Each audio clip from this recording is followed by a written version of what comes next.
بسم اللہ الرحمن الرحیم۔ العزیمہ والرخصہ،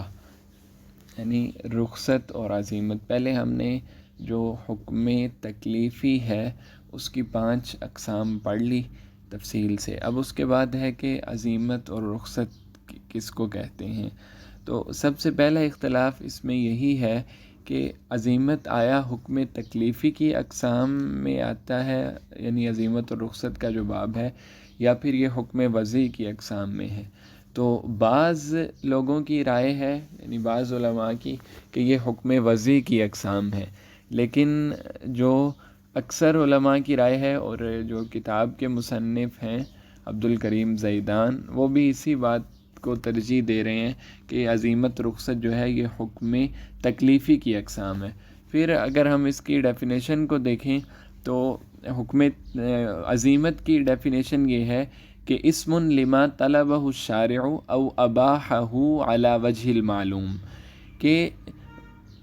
عزیمت اس چیز کا نام ہے جس کو شارع نے طلب کیا ہو، یعنی اس کے متعلق شارع کی طرف سے مطالبہ پایا جائے، یا اس کو مباح قرار دیا ہو شارع نے علی وجہ العموم، عمومی طور پہ، یعنی جو بالعموم حکم ہے بغیر کسی ایکسیپشنل کیسز کے، اس کو کہتے ہیں عزیمت۔ مثلا اب نماز پڑھنا کھڑے ہو کے، یہ ہر کسی کے لیے عمومی حکم ہے، یہ عزیمت ہے۔ اسی طرح روزہ رکھنا یہ عزیمت ہے۔ اور رخصت کا معنی ہوتا ہے کہ اسم لما اباحہ الشارع عند الضرورہ تخفیفا عن المکلفین، کہ رخصت کہتے ہیں کہ وہ چیز ہے جس کو شارع نے مباح قرار دیا ہو۔ مباح کا مطلب یعنی اس میں تخییر دے دی ہو، اختیار دے دیا ہو کرنے یا نہ کرنے میں، مکلف لوگوں سے تخفیف کرتے ہوئے، یعنی ان کے لیے کمی کرتے ہوئے حکم میں ضرورت کی وجہ سے، تو اس کو کہتے ہیں رخصت، تاکہ ان سے تکلیف کو دور کیا جا سکے، حرج کو ان سے ختم کیا جا سکے۔ اور ہم پڑھ چکے ہیں کہ طلب ہے، اباحت ہے، یہ حکم تکلیفی کی اقسام ہے۔ تو ابھی جو ہم نے اس کی تعریف پڑھی ہے حکم عزیمت اور رخصت کی، اس میں یہی الفاظ آ رہے ہیں کہ شارع نے جس کو مباح قرار دیا ہو یا اس کو طلب کیا ہو، تو مباح قرار دینا، طلب کرنا، یہ ساری حکم تکلیفی کی اقسام ہے۔ لہٰذا اس سے ہمیں یہ پتہ چلا کہ یہ عزیمت اور رخصت حکم تکلیفی کی ہی اقسام ہے۔ اور بعض لوگوں نے جو یہ کہا کہ عزیمت رخصت حکم وضعی کی اقسام ہے، ان کا کہنا یہ ہے کہ ابھی ہم آگے اگلا جو ہمارا باب شروع ہوگا وہ حکم وضعی کا ہی ہے۔ حکم وضعی کا مطلب ہوتا ہے کہ کسی چیز کو دوسرے کے لیے سبب بنا دینا، علت بنا دینا وغیرہ، مانع بنا دینا۔ تو اب یہاں پہ شارع نے گویا کہ عام حالات کو سبب بنا دیا احکام کے استمرار کا، دائمی کا، یعنی ان الشارع جعل الاحوال العادیہ، جو عادی حالات ہیں، یعنی جو انسان کو پیش آتے رہتے ہیں ہمیشہ ہی، تو مکلفین کے لیے احکام کی بقا کے لیے، یعنی احکام جیسے نازل ہوئے ہیں ویسے ہی رہے۔ اور رخصت کو شارع نے بنا دی ہے احوال طارئہ۔ احوال طارئہ کا مطلب جو کبھی کبھار انسان کو ضرورت پیش آ جاتی ہے، مریض ہو جانا، یا کوئی کسی کو گن پوائنٹ پہ لے آتا ہے، اس سے کوئی بات منوانے کی کوشش کرتا ہے، تو یہ کہتے ہیں احوال طارئہ ان کو، جو ہمیشہ نہ رہیں۔ تو یعنی غیر عادیہ جو احوال ہیں ان کو شارع نے مکلف لوگوں سے حکم میں کمی کا سبب بنا دیا، تو اس وجہ سے وہ کہتے ہیں کہ یہ حکم وضعی کی اقسام ہے۔ لیکن کہتے ہیں کہ جو پہلی رائے ہے، یعنی عزیمت اور رخصت حکم تکلیفی کی اقسام ہے، یہی زیادہ بہتر ہے، اور ہم اسی کے مطابق تشریح کریں گے۔ پھر عزیمت اور رخصت کا لغوی معنی بتا رہے ہیں اب، اور ساتھ ساتھ اس کی مزید اس کو ایکسپلین کرنے کی کوشش کریں گے کہ عزیمت کا لغوی معنی ہوتا ہے بالکل پختہ طور پہ کسی چیز کا ارادہ کر لینا، القصد علی وجہ التاکید۔ اور اسی سے قرآن مجید میں ذکر ہے فنسی ولم نجد لہ عزما، کہ آدم علیہ السلام بھول گئے تھے اور ان کا گناہ کرنے کا کوئی ارادہ نہیں تھا۔ ولم نجد لہ، ہم نے نہیں پایا ان سے عزما، پختہ ارادہ، یعنی انہیں جان بوجھ کے نہیں کیا، نہ ہی ان کا کوئی پہلے سے ارادہ تھا کہ میں نے اس پھل کو، یہ جو درخت ہے اس کو کھا کے ہی رہنا ہے، بلکہ وہ بھول گئے۔ تو یہ اس سے یہی ظاہر ہو رہا ہے کہ عزیمت کا معنی ہوتا ہے پختہ ارادہ کر لینا، اور اصطلاح میں عزیمت کی ایک ڈیفینیشن تو وہی ہے جو ہم اوپر دیکھ چکے ہیں کہ شارع کسی چیز کو طلب کر دیں یا مباح قرار دیں عمومی طور پہ، عام حالات میں نماز ہے، روزہ ہے، کھڑے ہو کے نماز پڑھنا ہے، سب مسلمان روزہ رکھیں گے، ٹھیک ہے، مسلمان مالدار پہ زندگی میں ایک دفعہ حج کرنا فرض ہے، یہ ساری چیزیں اس میں آتی ہیں۔ لیکن کہتے ہیں کہ بعض لوگوں نے اس کی تعریف یہ کی ہے کہ عزیمت کا احکام شرعیہ پہ اطلاق ہوتا ہے جو مکلفین کے عموم کے لیے مشروع ہوئے ہیں، ان کے جو عذر وغیرہ کو دیکھے بغیر۔ یہ بھی بالکل وہی معنی ہے جو پہلے ہم نے ذکر کر دیا، اس کی بے شک الگ سے ضرورت نہیں ہے، یعنی جو عام لوگوں کے لیے عمومی حالات میں جو ایک قانون ہوتا ہے جس میں خاص لوگوں کو استثناء نہیں دیا جائے گا، اس کو کہتے ہیں عزیمت۔ لیکن کہتے ہیں کہ یہاں ایک بات مد نظر رکھنی چاہیے کہ محققین کے ہاں لا تطلق الا اذا قابلتها رخصہ، عزیمت تب ہی کہا جائے گا جب رخصت کے مقابلے میں لائیں گے نا ہم، یعنی ویسے نہیں ہم کہہ سکتے کہ جی یہ نماز پڑھنا عزیمت ہے، کیونکہ نماز پڑھنا تو ایک اصل حکم ہے، لیکن جب ہمیں یہ کہا جائے گا کہ جی بیٹھ کے نماز پڑھنا اس انسان کے لیے ٹھیک ہے جو کھڑے ہونے پہ قادر نہیں ہے، تو لہٰذا اب جب وہ کھڑا نہیں ہو سکتا تو یہ اس کے لیے گویا کہ طاری حال ہے، اس کا ہر انسان ایسا نہیں ہوتا، تو اس کے لیے اس کے مقابلے میں ہم کہیں گے یہ جو انسان قیام کر رہا ہے یہ عزیمت ہے۔ تو یعنی عزیمت عام احکام کو کہتے ہیں جو عام قاعدہ کلیہ ضابطہ ہوتا ہے جس سے استثناءات نہیں کیے جاتے، لیکن عزیمت تب کہیں گے جب یہ رخصت کے مقابلے میں آئے گا، ویسے وہ حکم اصلی ہوتا ہے جو اپنے اصل پہ برقرار رہتا ہے۔ اور رخصت کا لغوی معنی ہوتا ہے سہولت، آسانی، اور اصطلاحی معنی ایک تو یہی ہے جو ذکر ہو چکا کہ جس کو شارع نے ضرورت کے لیے مکلفین کے لیے آسانی پیدا کرتے ہوئے جائز قرار دیا ہو، اور جو اس میں یعنی ما وسع للمکلف فی فعلہ لعذر وعجز عنہ، کہ مکلف کے لیے وسعت پیدا کرتے ہوئے جس کو توسیع کر دی گئی ہو جس میں عذر کی وجہ سے یا عاجز آ جانے کی وجہ سے، لیکن جو اس کا محرم کسی چیز کا سبب ہے وہ قائم رہے گا۔ مثال کے طور پہ کہ اب اللہ تعالیٰ نے کہا کہ حرمت علیکم المیتۃ والدم ولحم الخنزیر، کہ تم پر مردار کو اور بہتے ہوئے خون کو اور خنزیر وغیرہ کو حرام قرار دیا ہے اللہ رب العزت نے۔ لیکن اگر کوئی انسان مجبور ہو جاتا ہے اس کے کھانے کے لیے اور کوئی راستہ نہیں ہے اور یعنی اپنی جان کا خطرہ پڑا ہوا ہے، تو اب اس کے لیے رخصت ہے کہ وہ یہ مردار، یہ جو چیزیں اللہ تعالیٰ نے جن سے منع کیا ہے اس کو کھا لے۔ لیکن اب اصل میں جو شراب کی حرمت کا سبب ہے وہ اپنی جگہ، جو شراب کے حرام ہونے کا جو معنی ہے، حکم ہے، وہ اپنی جگہ پہ قائم ہے، لیکن اس بندے کی ایک پرسنل حالت کو دیکھتے ہوئے اس کو اجازت دے دی گئی ہے کہ آپ یہ کھا سکتے ہو، تو اس کو کہتے ہیں رخصت۔ اور پھر کہتے ہیں کہ رخصت کی کئی قسمیں ہیں، کبھی کبھار رخصت جو ہے وہ حرام چیز مباح کے درجے میں آ جاتی ہے، اسی طرح کبھی کبھار واجب چیز کو چھوڑنا مباح ہو جاتا ہے، اس طرح بعض عقود ہیں، ان کی ایک ایک مثال دیکھ لیتے ہیں ہم کہ اباحۃ المحرم عند الضرورہ، کہ حرام چیز ضرورت کے وقت مباح ہو جاتی ہے، مثلاً کہ اللہ تعالیٰ کا انکار کرنا، اللہ کے ساتھ شریک ٹھہرانا، کفر کرنا، یہ اس سے بڑی مذمت کی چیز اور کیا ہے دنیا میں، لیکن اب یہ ایک حرام چیز ہے، ٹھیک ہے، لیکن جب ضرورت پیش آئے، اگر کوئی انسان کسی کو مجبور کر دے، کوئی اکراہ کی صورت آ جائے، اس کو گن پوائنٹ پہ لے آئے اور آ کے کہتا ہے کہ اللہ کا انکار کرو الیاذ باللہ، نہیں تو میں آپ کو قتل کر دوں گا، تو اس صورت میں جو حرام کام تھا وہ مباح ہو گیا، یعنی اس کو اس کی اجازت ہے کہ وہ یہ کر سکتا ہے۔ اسی طرح شراب پینا اور مردار گوشت کھانا یہ سب حرام ہے، لیکن اگر کسی کو کوئی مجبوری پیش آ گئی ہے، بھوک بہت زیادہ ہے کہ جان کا خطرہ ہے، تو وہ یہ چیزیں کھا پی سکتا ہے، تو یہ حرام چیز تھی وہ مباح کے درجے میں آ گئی ہے۔ اسی طرح واجب کام، یعنی نماز کا پڑھنا ضروری ہے، اب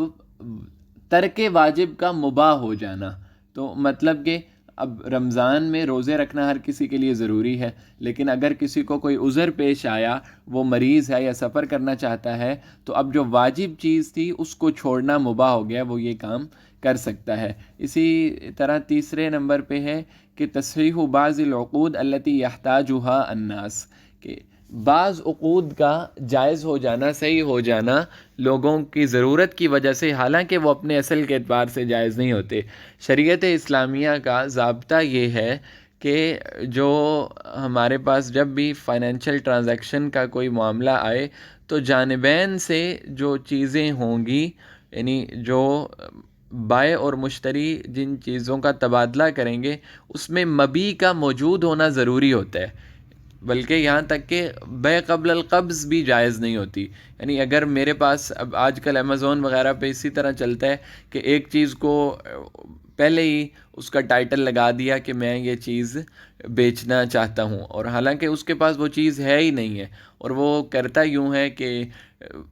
جب آرڈر آتا ہے تو اسی چیز کو کہیں اور سے اسی وقت خریدتا ہے اور اپنا پروفٹ رکھ کے آگے بھیج دیتا ہے، آگے اس کو بیچ دیتا ہے۔ تو اسی وجہ سے ہمارے جو ببل اکانومی کا آج کل وہ ہے کہ بس ایسے ہی فرضی ٹرانزیکشنز ہوتی رہتی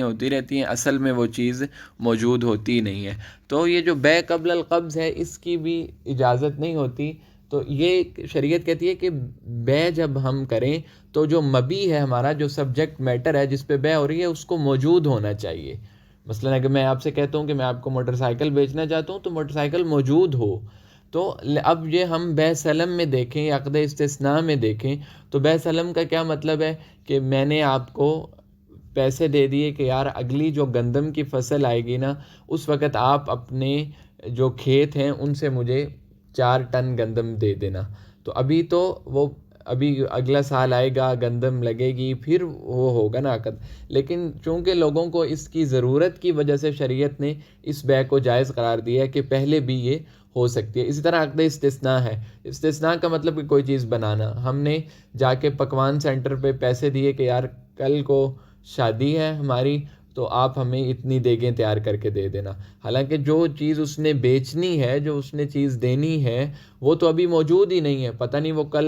بنائے گا نہیں بنائے گا، صحیح بنتی ہے نہیں بنتی، لیکن اس کے باوجود یہ چیز اس کے بغیر چارہ نہیں ہے، لوگ اس کی جانب محتاج ہیں۔ تو شریعت نے خلاف قیاس یعنی عقد استثناء کی بھی اجازت دے دی اور بے سلم کی بھی اجازت دے رکھی ہے۔ تو یہ بھی گویا کہ رخصت ہے، اصل کے اعتبار سے دیکھا جائے تو ٹھیک نہیں ہے، لیکن رخصت کے طور پہ انسانوں کی ضرورت کو پورا کرنے کے لیے، مکلف لوگوں کی آسانی کے لیے اور ان کے تخفیف کرتے ہوئے اس کی اجازت دے دی گئی ہے۔ اس کے بعد ہے جی حکم الرخصہ۔ عزیمت تو آپ پڑھ چکے کہ عزیمت جو عمومی حالات کو کہتے ہیں وہ تو واضح ہی ہے، وہ انڈرسٹوڈ ہے، اس کو بیان کرنے کی ضرورت نہیں ہے۔ اب رخصت کا جو حکم ہوتا ہے وہ یہ ہے کہ مباح کا کیا مطلب ہے کہ وہ چیز اپنے اصل کے اعتبار سے حرام ہوگی لیکن عذر کی وجہ سے اس کو کرنا ٹھیک ہو جائے گا، تو یہ مباح ہے۔ یا وہ چیز اپنے اصل کے اعتبار سے واجب ہوگا اس کو کرنا، لیکن ضرورت پیش آئی تو اس کو چھوڑنا جائز ہو گیا، گویا کہ مباح ہو گیا۔ تو یہ تو اس کا ہوتا ہے اصل حکم۔ لیکن پھر یہاں پہ ایک یہ چیز آتی ہے کہ ایک کو کہتے ہیں رخصت ترفیع۔ رخصت ترفیع کا مطلب ہے کہ انسان کو اب سفر کر رہا ہے، آج کل تو اتنی زیادہ مشقت نہیں ہوتی سفر میں، یا خاص کر جس نے کوئی پلین میں سفر کرنا ہو، جانا ہے، تو اب شریعت کی طرف سے اجازت ضرور ہے روزہ چھوڑ دینے کی اگر رمضان میں وہ سفر کر رہا ہے، لیکن یہ کہ یہ رخصت ترفیع ہے، اس کو گویا کہ یوں کہہ لو کو انجوائے کرنے کی رخصت دے دی گئی ہے۔ حالانکہ اگر اپنے اصل سبب کے لحاظ سے دیکھا جائے تو وہ تو سفر میں تو اس لیے انسان کو اجازت دے دی گئی تھی چونکہ مشقت ہوتی ہے، اب اس کو تو مشقت پیش نہیں آ رہی، لیکن اللہ کی طرف سے اجازت ہے تو اس کو انسان استعمال کر سکتا ہے، یعنی جس میں دونوں اختیار ہوں۔ اگر کسی انسان کو روزہ تکلیف نہیں دیتا سفر میں تو اس کو اختیار ہے چاہے روزہ رکھ لے چاہے روزہ نہ رکھے۔ تو جہاں پہ اختیار ہو کرنے کا اور نہ کرنے کا، اس کو ہم کہہ دیتے ہیں رخصت ترفیع، ٹھیک ہے؟ یعنی یہ احناف کی اصطلاح ہے، اس کو رخصت ترفیع کا جو نام دیا جاتا ہے اور باقی جو ائمہ ہیں وہ اس رخصت کو کہہ دیتے ہیں کہ مطلب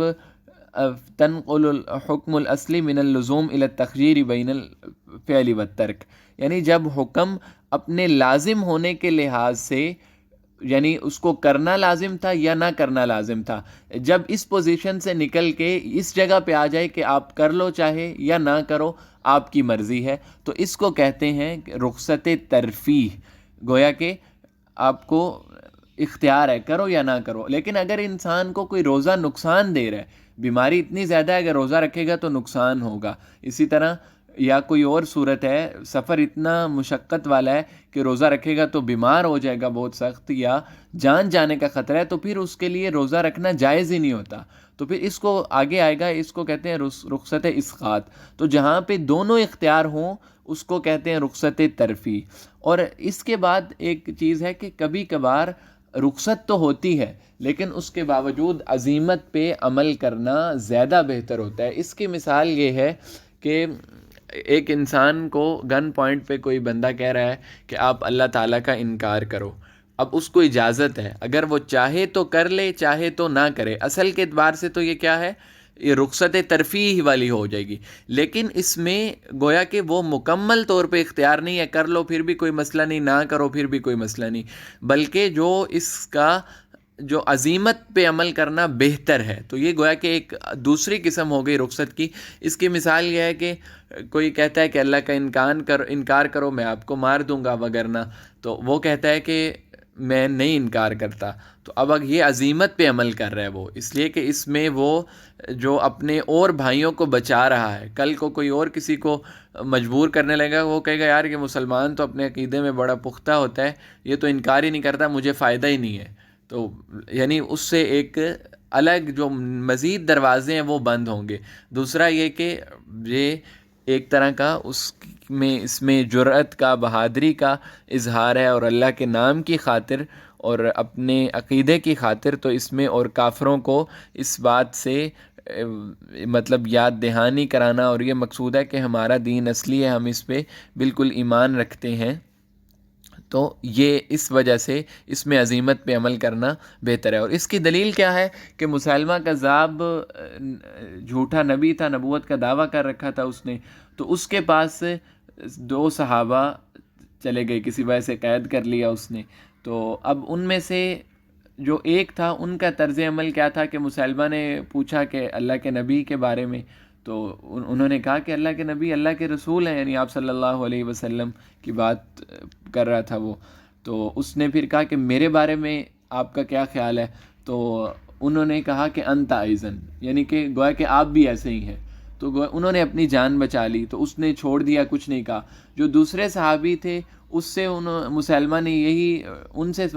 یہی بات پوچھی کہ محمد صلی اللہ علیہ وسلم کے بارے میں آپ کا خیال ہے، انہوں نے کہا اللہ کے رسول ہیں، تو میرے بارے میں کیا خیال ہے، تو انہوں نے صحابی کہنے لگے کہ انا اسم لا اسمع، میں تو بہرا ہوں، میں سنتا ہی نہیں ہوں، تو اس نے 3 دفعہ یہی بات کی، تو صحابی وہی جواب دینے لگے کہ مجھے تو سنائی نہیں دیتا، میں آپ کی بات نہیں سن رہا، تو مسیلمہ نے ان کو قتل کر دیا۔ تو جب نبی صلی اللہ علیہ وسلم کو یہ بات پہنچی تو اللہ کے نبی نے جو اس پہ تبصرہ فرمایا وہ یہ تھا کہ اما الاول فقد اخذ برخصت اللہ، جو پہلا تھا اس نے اللہ کی طرف سے دی ہوئی رخصت پہ عمل کیا، اور جو دوسرا تھا فقد صدع بالحق فانی اللہ، تو اس نے حق بات کا بول بالا کیا، اس کے لیے مبارکباد ہے۔ تو گویا کہ اس عمل کو اللہ کے نبی بہتر قرار دے رہے ہیں۔ اسی طرح ایک اور مثال ہے اس کی، کہ عمار بن یاسر رضی اللہ عنہ، یہ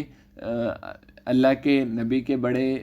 پیارے صحابی ہیں، شروع میں اسلام لائے، ان کے والد حضرت یاسر، حضرت سمیہ ان کی والدہ اسلام کی شہید ہیں، تو ان پہ بہت زیادہ وہ ظلم کرتے تھے